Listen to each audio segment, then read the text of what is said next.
नमस्कार मित्रांनो, मी आज जुन्नर तालुक्यामध्ये येणेरी या गावामध्ये आलेलो आहे. म्हणजे शिवनेरी या किल्ल्यापासून एक 5 ते 6 किलोमीटर या अंतरावर हे गाव आहे. आणि या गावामध्ये प्रगतिशील शेतकरी एकनाथ ढोले साहेब यांच्या शेतामध्ये त्यांनी खूप चांगल्या प्रकारे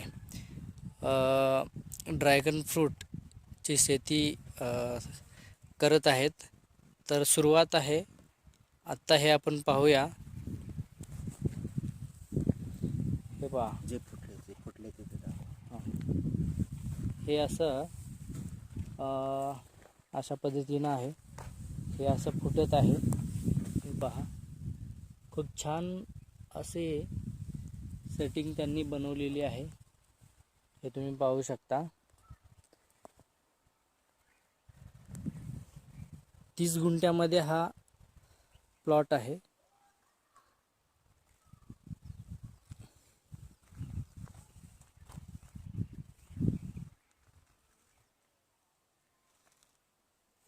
धन्यवाद.